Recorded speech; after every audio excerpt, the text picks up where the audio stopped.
CMR shopping mall biggest festive ధమాకా గంటకు బహుమతులు గెలుచుకోండి. నమస్తే, నేను Keshav. Welcome to Suman TV. సనాతన ధర్మం అంటే ఏంటి? ఇప్పుడు సనాతన ధర్మం చుట్టూ రాజకీయం ఎందుకు నడుస్తోంది? AP deputy CM Pawan Kalyan చేసిన వ్యాఖ్యలు, దానికి కొనసాగింపుగా తమిళనాడు ఉప ముఖ్యమంత్రి తరఫున జరుగుతున్నటువంటి రాద్ధాంతం, ఇవన్నీ కలిపి ఒక కొత్త ప్రశ్నని లేవదీస్తున్నాయి. అసలు సనాతన ధర్మం అంటే ఏంటి? దీన్ని ఆచరించడం ఈ రోజుల్లో సాధ్యమా అనేటువంటి ప్రశ్న ఎదురవుతుంది. దీనిపైన ప్రత్యేకమైన విశ్లేషణ చూద్దాం. మనతో పాటు మాజీ డీజీపీ, అలానే ప్రముఖ సంఘ సేవకులు అరవిందరావు గారు ఉన్నారు. అరవిందరావు గారు, నమస్కారం. నమస్కారం అండి.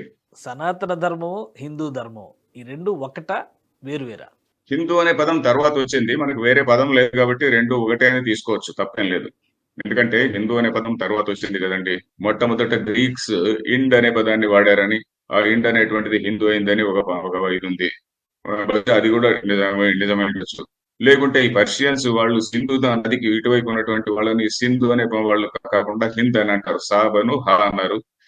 సో ఇప్పుడు కూడా షా అనే దాన్ని ఖా అంటారు. ఆ విధంగా దాన్ని సింధ్ బదులు హిందూ అయిందని చెప్పని ఒక మాట ఉన్నది. అది ఏ విధంగానైనా కానివ్వండి, ఉపనిషత్తులు వేదాలు వీటిలో హిందూ అనే పదము మనకు ఎక్కడ కనపడదు. ఉపనిషత్తులు వేదాల్లో కనపడదు.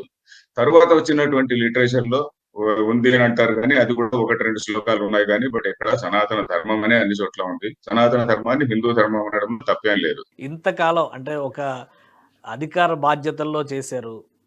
మీ తర్వాత రిటైర్మెంట్ తర్వాత మళ్ళీ మీరు సనాతన ధర్మం కావచ్చు, లేదా ధర్మ ప్రచారం, సంఘ సేవ, వీటిలో భాగమయ్యారు. ఇప్పుడు రాజకీయంగా జరుగుతున్నటువంటి చర్చ పట్ల మీ అభిప్రాయం ఏంటి? అసలు పవన్ కళ్యాణ్ గారు ప్రస్తావిస్తున్నటువంటి మాటలు ప్రాంతీయ విద్వేషాలు, లేదా మత విద్వేషాలు, లేదా కులాల మధ్య చిచ్చు, ఇలా పెట్టేటువంటి అంశాలు అనేటువంటి ప్రస్తావన వస్తుంది. మీరు ఏ విధంగా చూస్తారు వీటిని? నేను పవన్ కళ్యాణ్ గారు ఏమన్నారు అనేది నేను వినలేదండి, కానీ పేపర్లో చదివాను. పేపర్లో అన్నదాన్ని బట్టి ఆయన నా దృష్టిలో అది తప్పేమనలేదు. ఎందుకంటే ఆయన ఏమన్నాడు, సనాతన ధర్మాన్ని ఎవరు నిర్మూలించలేరు అని అన్నాడు. ఆయన నేను చూసిన ప్రకారము ఆయన తమిళనాడు డిప్యూటీ సీఎం పేరు కూడా తీసుకున్నట్టు లేదు. మరి వాళ్ళు తమిళనాడులో ఏ ఆధారంపైన కేసు కట్టారో నాకు తెలియదు.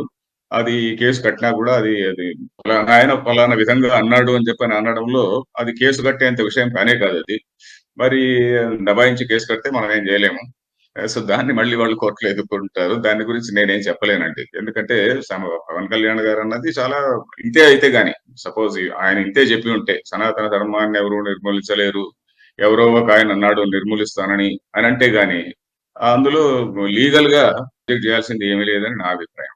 సో ఇప్పుడు ఈ ఇష్యూలో సనాతన ధర్మం చాలా రూపాలు మార్చుకుంటూ వచ్చింది ఇప్పటి వరకు అనేది ఒక చర్చ అయితే, ఇంకోవైపు నుంచి సంస్కరణవాదం కూడా చాలా బలంగా వచ్చింది. ఇప్పుడు మనం చూస్తున్నటువంటి ఆర్య సమాజ్ లాంటివి కానీ, బ్రహ్మ సమాజ్ లాంటివి కానీ, మూల సిద్ధాంతాలను వ్యతిరేకించి వచ్చినటువంటి వాదాలు ఇవి అనేటువంటి వాదన చాలా వరకు ప్రచారంలో ఉంది. ఏది కరెక్ట్? అది కరెక్టా, ఇది కరెక్టా అనేది ఇప్పుడు చెప్పలేకపోయినా కానీ, ఈ 75 ఏళ్ళు, 78 ఏళ్ళు, దాదాపు 77 ఏళ్ళు స్వాతంత్రం తర్వాత ఇప్పుడు మళ్ళీ చర్చ మొదటికి వచ్చింది అనుకోవాలా? సనాతన ధర్మంలో మార్పులు లేదండి. సనాతన ధర్మం ఉంటే కేవలం ఉపనిషత్తుల్లో చెప్పినటువంటిది మాత్రమే సనాతన ధర్మం ఉంటే. తరువాత మనుస్మృతి అది కూడా చాలా పాతదే. మరి అప్పటి నుంచినే మనకు సనాతన ధర్మంలో చెప్పినటువంటి విషయాల్ని కొంతవరకు మనుస్మృతి టైంకే కొంతవరకు అది డైల్యూట్ అయింది. కొంతవరకు ఉంటే ఎందుకు డైల్యూట్ అయింది? అక్కడ కొద్దిగా మనకి ఇప్పుడు చదివితే మనకు అలా అనిపిస్తుంది. ఆ కాలంలో అది కరెక్ట్ గానే ఉంటుండొచ్చు. ఆ కాలంలో అంటే ఒక 5,000 ఏళ్ల క్రితం అది సరిగ్గానే ఉంటుండొచ్చు. సో అక్కడ మనుస్మృతిలో ఇంకోటి మనం గమనించాల్సింది ఏంటంటే, అస్పృశ్యత అనే మాట ఎక్కడా లేదండి. అస్పృశ్యత అనే మాట తర్వాత కాలంలో వచ్చినటువంటిది, కానీ అస్పృశ్యత అనే కాన్సెప్ట్ కూడా లేదు అక్కడ.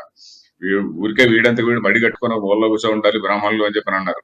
తర్వాత ఇంకొక విషయం కూడా ఏంటంటే, శూద్రులు అని మనం ఎప్పుడైతే ఎవరినంటున్నామో, వీళ్ళందరూ శూద్రులు కానే కారండి. ఒకప్పుడు వీళ్ళందరూ కూడా క్షత్రియ జాతుల వాళ్లే. వీళ్ళందరూ కూడా ద్విజులు అంటారు. ద్విజులు అంటే ఏంటంటే, ఉపనయనమైనటువంటి వాళ్ళందరూ కూడా ద్విజులు. బ్రాహ్మణులు, క్షత్రియులు, వైశ్యులు వీళ్ళందరూ కూడా ద్విజులు అని అప్పుడు ఆ కాలంలో డెఫినేషన్.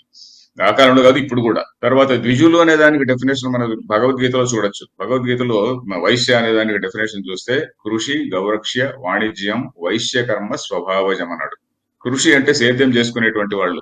అంటే ఆ కాలంలో సేద్యం చేసుకునేటువంటి వాళ్ళందరూ కూడా వైశ్యులు అనే కేటగిరీలో ఉండేది. వాళ్ళందరూ కూడా జంతువులు వేసుకునే వాళ్ళు. గోరక్ష అంటే ఆవులు కాచేటువంటి వాళ్ళు. శ్రీకృష్ణుడు ఉదాహరణకు ఆయన గోవులు కాచేవాడే కదండి, యాదవుడు కదండి.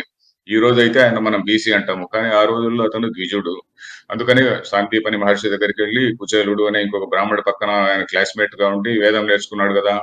సో అంతేకాకుండా వాణిజ్యం అంటే వర్తకం. ఈ వ్యాపారం చేసేటువంటి వాళ్ళు ఇప్పుడు కూడా చాలా కేటగిరీస్, ఇప్పుడు కంసాలి వాళ్ళు ఉన్నారు, అంటే గోల్డ్ స్మిత్స్, అలాగే నేత పని వాళ్ళు ఉన్నారు. వాళ్ళందరూ కూడా ఇప్పుడు కూడా వేసుకుంటున్నారు. కంసాలి వాళ్ళు జందెం వేసుకుంటారు, నేత పని వాళ్ళు జందెం వేసుకుంటారు. విశ్వ బ్రాహ్మణులు అంటాం కదా, వాళ్ళు మంత్రాలు కూడా చెప్తారు. విశ్వ బ్రాహ్మణుల మీటింగ్ కి నేను కొన్నిసార్లు వెళ్ళాను. వాళ్ళ మీటింగ్లు మీరు దయచేసి వెళితే వాళ్ళు మంత్రాలన్నీ చెప్తుంటారు. పురుష సూక్తం అంతా చెప్పి అని చేస్తుంటారు అన్నమాట, పూజలు చేస్తుంటారు. కాబట్టి మనుస్మృతిలో ఉన్నటువంటి ఏదో మనుస్మృతి తరువాత వచ్చినటువంటి ఏదో కుల వివక్ష అంటున్నాం కదా, అసలు కులం అనే దాని గురించి ఎక్కడ ఏ పుస్తకంలోనూ చెప్పలేదండి. ఇది ఘంటాపథంగా నేను ఇటీవల బుక్ రాశాను. ఈ పుస్తకాన్ని కూడా నేను మీ టీవీలో ఇంటర్వ్యూకి వచ్చినప్పుడు చెప్పాను. ఈ పుస్తకాన్ని లాస్ట్ ఇయర్ ఇంగ్లీష్ లో వచ్చింది. ఇదే పుస్తకం లాస్ట్ ఇయర్ ఇంగ్లీష్ లో వచ్చింది. అది ఇంగ్లీష్ లో Indic religions challenges for survival అని వచ్చింది. ఈ 2 పుస్తకాల్లో నేను చేసినటువంటి వాదన ఏంటంటే, మన సనాతన ధర్మంలో కేవలం వర్ణము అనే దాన్ని చెప్పారు కానీ క్యాస్ట్ అంటే కులము అని మనం ఇప్పుడు ఏదైతే అంటున్నామో దాని గురించి చెప్పలేదు అని నేను ఛాలెంజ్ చేసి రాశాను. ఎక్కడన్నా ఉంటే చూపించండి అని, మనుస్మృతిలో గాని ఎక్కడైనా గాని. ఆయన ఎక్కడ చూసినా కూడా వర్ణము అనేది 4 వర్ణాలు చెప్పారంతే గాని, ఆ 4 వర్ణాలు మరి 4,000 కులాలు ఉన్నాయి అని అంటారు కదా, ఆ 4,000 కులాల గురించి ఎక్కడ ఎవరు ఏ గ్రంథంలో చెప్పలేదు. వర్ణ సంకరం జరిగినందువల్ల వాళ్ళు రకరకాలైనటువంటి ప్లేసెస్ లో చేర్చబడ్డారు అంతేగాని, మనుస్మృతి రాసే టైంకి మీరు దయచేసి మనుస్మృతి చదవండి. ఎందుకంటే నా దగ్గర మనుస్మృతి ఉన్నది, దాని కామెంటరీస్ తో పాటు నేను చదువుతున్నా కూడా.